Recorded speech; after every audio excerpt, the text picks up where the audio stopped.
जो अपने पति के साथ नदी के किनारे एक गांव में रहती थी। एक दिन उसका पति नदी में स्नान करने को गया।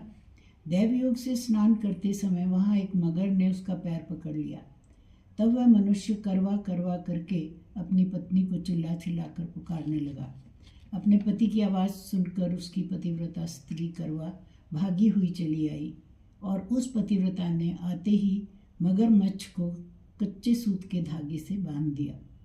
मगर को बांधकर वह अपने पतिव्रत धर्म के बल से यमलोक में पहुंचकर यमराज से बोली, हे भगवान, मेरे पति को मगर ने पकड़ लिया है। इस अपराध में आप अपने बल से मगर को नरक में डाल दें। करवा की यह बात सुन के यम बोले कि अभी मगर की आयु शेष है, अतः मैं अभी उसको नहीं मार सकता। यमराज की बात सुनकर करवा बोली, यदि आप ऐसा नहीं करोगे तो मैं आपको शाप देकर नष्ट कर दूंगी। करवा की यह बात सुनकर यमराज भयभीत हो गए। अंततः उस पतिव्रता के साथ जाकर उस मगर को यमलोक को पठा दिया और उसके पति को दीर्घायु होने का आशीर्वाद दिया। उसी दिन से ये करवा चौथ मनाई जाती है और व्रत रखा जाता है। हे करवा माता, जैसे तुमने अपने पति की रक्षा की, ऐसे ही सबके पतियों की रक्षा करना। जय जय माता करवा की सदा ही जय हो। इसकी एक कहानी और है कि एक राजा था, या कुछ लोग कहते हैं एक सेठ था, उसके 7 लड़के थे और एक लड़की थी। तो वो सातों भाई अपनी बहन को बहुत प्यार करते थे। जब उसका विवाह हुआ तो उसके बाद पहली करवा चौथ उसकी आई। तो उसने पहले कभी व्रत रखा नहीं था, तो वो बहुत ज़्यादा उसको भूख लगी, वो उसको सहन नहीं कर पाई और मूर्छित हो गई। तो उसके भाइयों को बहुत बुरा लगा। उन्होंने उसको उठा के बिठाया और एक भाई पहाड़ी पे चढ़ गया ऊपर, वहाँ जाके उसने आग जला दी और उसके आगे छलनी लगा के बहन से कहा कि लो तुम्हारा चांद तो निकल आया। उसने कहा नहीं, अभी तो भाभी लोग भी तो करेंगे, अर्घ देंगे। कि नहीं, तुम अर्घ दे लो, ये तुम्हारा चांद है और इसके बाद तुम भोजन कर लो। उस लड़की ने वैसे ही किया। चंद्रमा को, और वो जो आग का चंद्रमा दिखाया गया था उसे उसको अर्घ देकर वो खाना खाने बैठ गई। और जैसे ही उसने पहला कौर तोड़ा तो उसमें बाल निकला। फिर दूसरा कौर तोड़ा तो किसी ने छींक दिया। जब तीसरा कौर तोड़ के वो खाने लगी तो उसके ससुराल से संदेश आया कि तुम तुरंत ससुराल आ जाओ। जब वो ससुराल पहुंची तो उसके पति की मृत्यु हो चुकी थी और वो वहाँ पड़े हुए थे। तो इसे देखकर वो बेचारी बहुत दुखी हुई और फिर उसे किसी ने बताया कि तुम यहाँ से, तुम्हारे वो एक वे माता होती हैं, वो मिलेंगी तुम्हें, तुम यहाँ से जाओ और उनसे आशीर्वाद लो। तो वो वहाँ गई, उनको मिला, उनके पाँव, उन्होंने कहा था उसके पाँव मत छोड़ना चाहे जो हो जाए, और उनसे आशीर्वाद लेके ही लौटना। तो उन्होंने उसको बहुत हटाया, उसको कुछ मारा वारा भी, लेकिन वो हटी नहीं, उसने उनके पाँव नहीं छोड़े।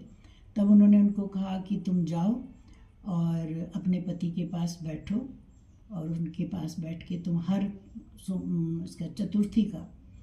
चतुर्थी का व्रत करो पूरा साल तक, और उसके बाद फिर अगली करवा चौथ का व्रत करोगी तो तुम्हारा पति जीवित हो जाएगा। पूरी श्रद्धा और विश्वास के साथ ये व्रत करना। कुछ लोग ये भी कहते हैं कि उसके पति के सारे शरीर में सुइयाँ लगी हुई थी और उसे कहा कि तुम ये बैठ के सुई निकालते रहो, और वो सुइयाँ निकालती रही और चतुर्थी का व्रत भी रखती रही। और उसके बाद जब अगली करवा चौथ आई 12 महीने के बाद, तो उसने उसकी अंतिम वो निकाली सुई और वो जीवित हो गया।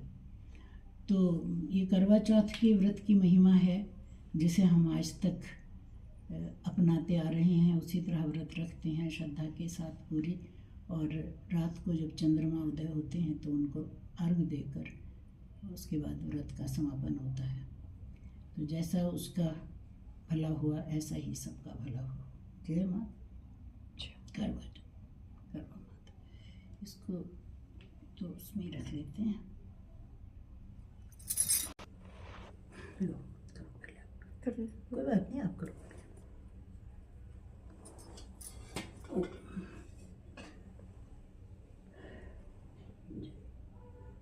यही करना है। नहीं कर दो, कटोरी इसलिए वाली रख लेते हैं इसमें।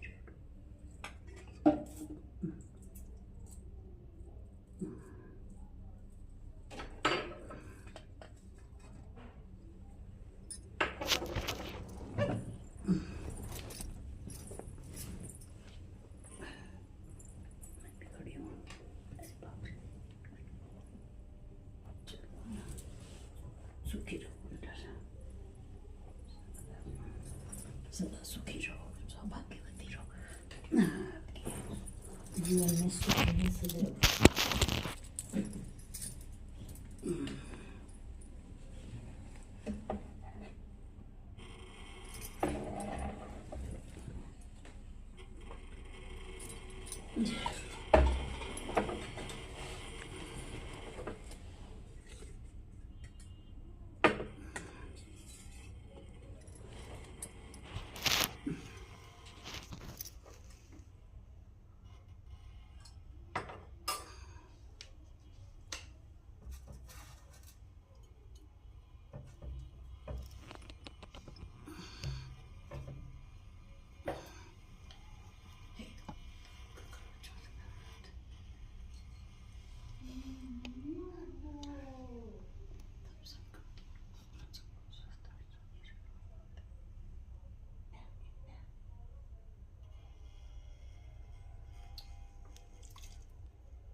Yeah.